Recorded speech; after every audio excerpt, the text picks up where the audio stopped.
Okay, hello guys, I welcome you to our channel Notabene, and in this video I'm going to cover a blog which is what are the software development lifecycle SDLC phases. And I've taken this blog from LinkedIn, which is in my account. The spec, which is requirement analysis, goes to design goes to development goes to testing, and testing goes to maintenance. That is the whole cycle, but we have to get it in words as well. It's been written by Academy Private Limited online director's course, and also the author will be also written at the end as well. Software lifecycle models describe phases of the software cycle and the order in which those phases are executed. Each phase produces deliverables required by the next phase in the life cycle. Requirements are translated into design.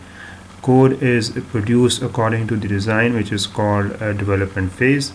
After coding and development, the testing verifies the deliverable of the implementation phase against requirements.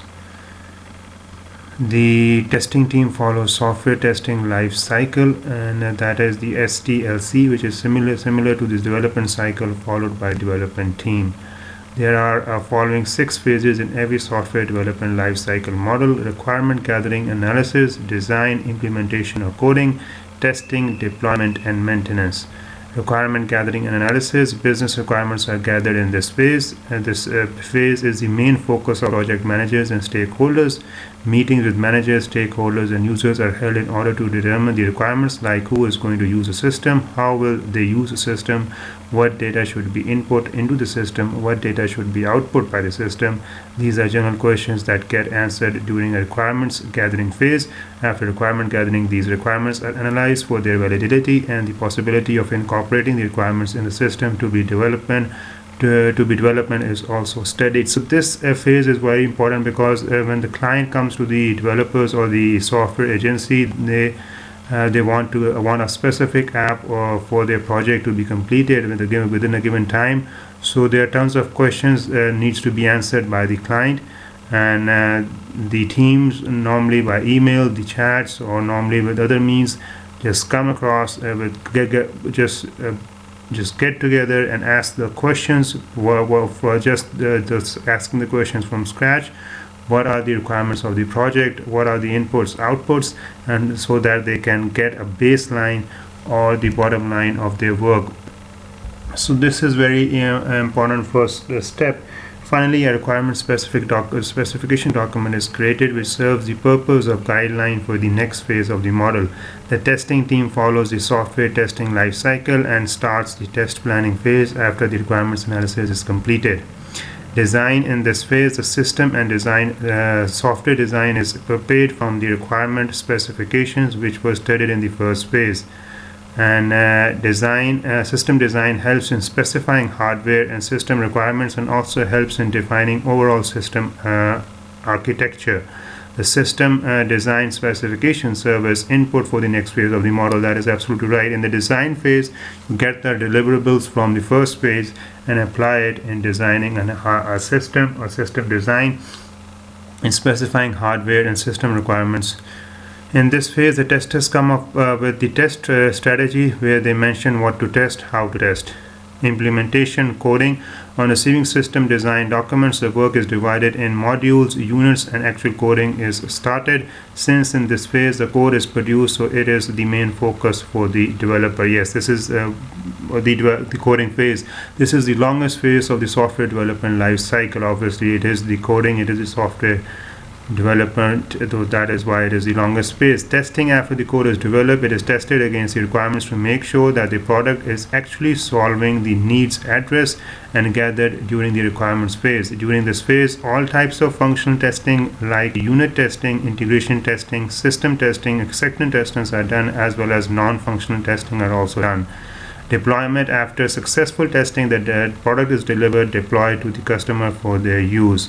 As soon as the product is given to the customers, they will first do the beta testing. If any changes are required or if any bugs are caught, then they will report it to the engineering team. Once these changes are made or the bugs are fixed, then the final deployment will happen.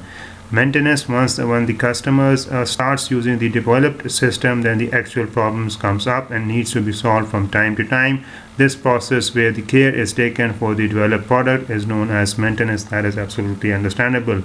So there are some other blogs as well.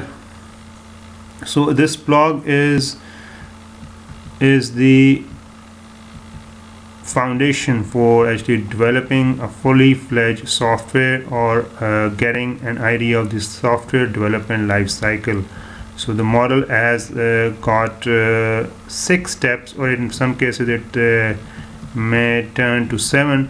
So you can get some other articles, especially written by the Indian authors. They are very good, and you can get some of the authors, some of the other videos as well, so you get an idea as well. But right now the main purpose of reading out this blog is just to develop a foundation of an idea how to develop a fully fledged software, and we're going to use this this as an foundation for our work, which will be on the development of a software and educational portal for our project, for the education system that we're going to have it for different educational systems around the world. So we're going to develop it for our tutors, we're going to develop it for our students, and obviously develop it for our organization as well. So the next video probably would be a trial based educational portal that will be going to design using this idea, using all the videos previously done on programming, and obviously adding the other ideas, so that we can develop a full-fledged software or a full-fledged portal for our education purposes. So I'll hope to come up with that video very soon. So till then, you can watch all of the videos, and you can actually subscribe, like, comment and share, and we'll be looking forward for your suggestions as well. So hope to see you with that video. Till then, take care, have a nice day.